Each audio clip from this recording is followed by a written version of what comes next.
সংলাপে মূলত প্রথম দিকে জরুরি অবস্থা জারি করার বিধান নিয়ে ইতিপূর্বেকার আলোচনাটাকে আজকে আরেকটু পূর্ণতা দিয়ে যে জায়গাটাতে ঐকমত্য প্রতিষ্ঠিত হয়েছে সেটা হলো সংবিধানের 141 এর কয়ের সংশোধনী, অর্থাৎ সেখানে যে অভ্যন্তরীণ গোলযোগ শব্দ দুটো আছে, তদস্থলে রাষ্ট্রীয় স্বাধীনতা, সার্বভৌমত্ব, রাষ্ট্রীয় অখণ্ডতা হুমকি মুখে পড়লে, মহামারী, প্রাকৃতিক দুর্যোগ, এই জাতীয় শব্দগুলো সেখানে প্রতিস্থাপিত হবে। এই জায়গাটাতে ঐকমত্য তৈরি হয়েছে এবং জরুরি অবস্থা বিধানের এই পয়েন্টে প্রধানমন্ত্রীর প্রতি স্বাক্ষরের পরিবর্তে মন্ত্রিসভার অনুমোদন, এটাকে আমরা সবাই গ্রহণ করেছি। মন্ত্রিসভার অনুমোদন নিতে হবে জরুরি অবস্থা ডিক্লেয়ার করার জন্য। সেই মন্ত্রিসভার বৈঠকে বিরোধী দলীয় নেতা কিংবা বিরোধী দলীয় উপনেতা অবশ্যই যুক্ত থাকবেন, এটি তো ঐকমত্য তৈরি হয়েছে। একই সাথে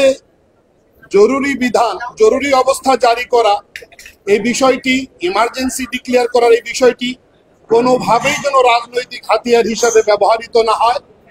মানুষের লাইফ টু রাইট, জীবনের জন্য অধিকার, এটা যেন খর্ব না হয়। মানুষের আদালতে মামলা দায়ের করার অধিকার যেন লঙ্ঘিত না হয়, সেই বিষয়গুলো ইনশিওর করতে হবে। দ্বিতীয় যে বিষয়টিতে আজকে আমরা ঐক্যমতের জায়গায় আসতে পেরেছি সেটি হলো আপিল বিভাগের জ্যেষ্ঠতম বিচারপতিকে রাষ্ট্রপতি প্রধান বিচারপতি হিসাবে নিয়োগ দান করবেন। অবশ্য কোনো রাজনৈতিক দল বা জোট তাদের নির্বাচনী ইশতেহারে উল্লেখপূর্বক যদি জনগণের ম্যান্ডেট লাভ করে তবে তারা সংবিধানে আপিল বিভাগের জ্যেষ্ঠতম 2 জন বিচারপতির মধ্য হতে যে কোনো একজনকে রাষ্ট্রপতি প্রধান বিচারপতি নিয়োগ করিবেন। এই জায়গায় শর্ত থাকবে এটা যে কোনো বিচারপতির বিরুদ্ধে অসৎ আচরণ কিংবা দায়িত্ব পালনে অক্ষমতার কোনো অভিযোগের ভিত্তিতে তার বিরুদ্ধে কোনো তদন্ত প্রক্রিয়া যদি চলমান থাকে তাহলে তিনি কোনোভাবেই উক্ত পদের জন্য বিবেচিত হইবেন না।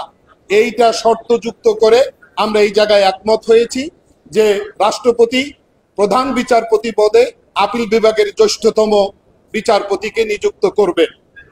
আর তত্ত্বাবধায়ক সরকারের ব্যাপারে নীতিগতভাবে আমরা সবাই একমত, কিন্তু এটার গঠন প্রক্রিয়া নিয়ে বিস্তর আলোচনা চলছে রাজনৈতিক দলগুলোর মধ্যে। কমিশন একাধিক প্রস্তাব থ্রো করেছে, রাজনৈতিক দলগুলোর পক্ষ থেকে প্রস্তাব আসছে, এগুলোর উপর আলোচনা চলছে, নিষ্পত্তি হয়নি। আশা করা যায় আগামীকাল পরে পরশুদিন এই বিষয়ের উপরে একটা সমঝোতায় আমরা উপনীত হতে পারবো। সেই সময়টার আপডেট ইনশাল্লাহ আপনাদেরকে যথাসময়ে আমরা দেওয়ার চেষ্টা করব।